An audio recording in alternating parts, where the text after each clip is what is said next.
Hey everybody, welcome back to my channel. Today I'm going to make a video about this orchid terrarium setup. I did a little video I think a week ago, just like showing you stuff around, but today I'll really talk more about the actual setup, and I will edit in some pictures and stuff of some of the stuff I used. So this is an IKEA cabinet, IKEA glass display cabinet. It's called the Redsta.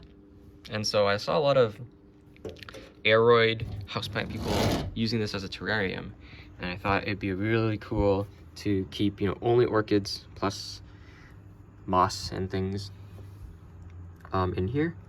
And so the general workflow of how I got this thing set up is I first siliconed sealed all of the corners. So here you can see, hopefully, here, let me zoom in. There's like a bead of silicone. So there's actually a hole. There's actually a hole in here that I sealed with silicone, and another hole in this other corner here that I sealed with silicone. And then you can see more clearly on this side. This is all, I used black silicone, so it's like a little sleeker. But here's a hole I sealed, and then another hole between this panel, this glass panel that I also sealed. And so that was the first step. And then the next step was to get this hardscape in place.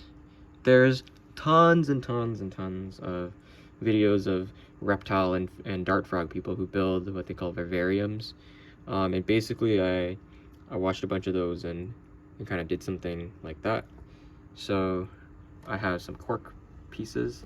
This is a big large piece of cork bark I had. And I had some, I bought some branches, which I also then super glued to the cork bark after I used spray foam insulation to sort of bind the cork to the background. I will post the link to the video of which I got inspiration for this. It's from a channel called Troy Goldberg's Tropical Garage, Tropical Frog, something like that. But yeah, he built some really cool setups and is kind of the inspiration behind what I did for the background. And spray foam doesn't look like rock. So afterwards, what I did is I painted this with dry lock, some cement thing that I mixed a color in. There's more details on Troy's channel. Yeah. Okay. So this stuff here, this is called a Hygrolon. And it's basically some absorbent material.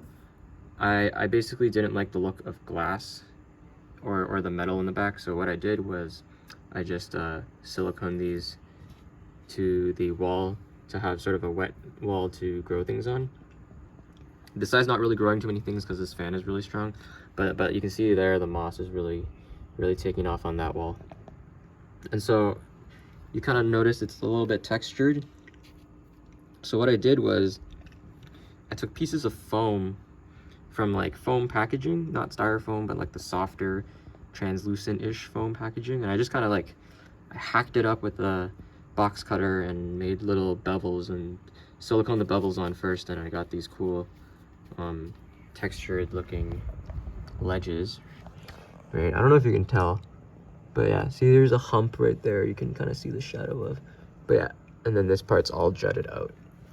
But anyways, yeah, that's how I got that to be textured.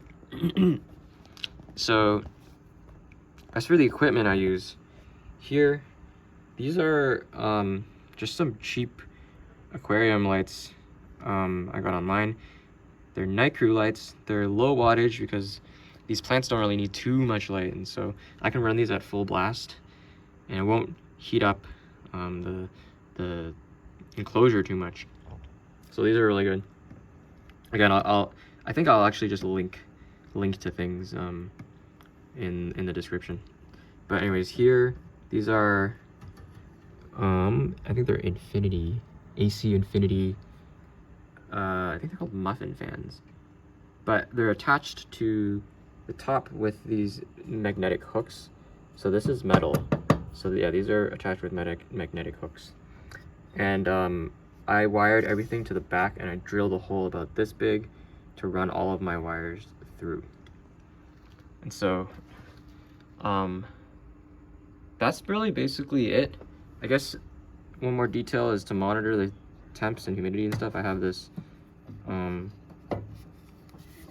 this is a Wi-Fi humidity and temperature monitor. If you saw that flash red, it's because it's out of battery. I actually have to replace it. I just use this brand because it's what I used in the past. I don't have any particular ties to it. You know, any brand is probably fine. But yeah, that's just a quick video, you know, showing you the setup, talking about how I went through it. If you have any more questions, let me know. Yeah. And I guess, okay, since we have some time, I'm gonna show some things in bloom. I don't think this was in bloom during my last video. This is Masdevallia decumata. Really nice, like leopard print flower. I really like it. And the shape on this one's really good too. It's really nice and flat, and very, very straight tails on the flower. So this thing is also not open. This is another Masdevallia. This is Andretana, and I don't think you can tell from the video, but it's like velvet satin textured. Very, very cool. These ones last pretty long too, so I'm really excited to have it in bloom. Oh yes, and I think this was also not in bloom. This is Lapanthes gargoyla, purchased as pubescens, but it's actually gargoyla. Oh well, I have another pubescens now, so that's good. This one's actually pubescens, so you can see why I maybe got mixed up. Very similar looking leaves. All right, anyways, thank you for watching, and I'll see you guys in the next video.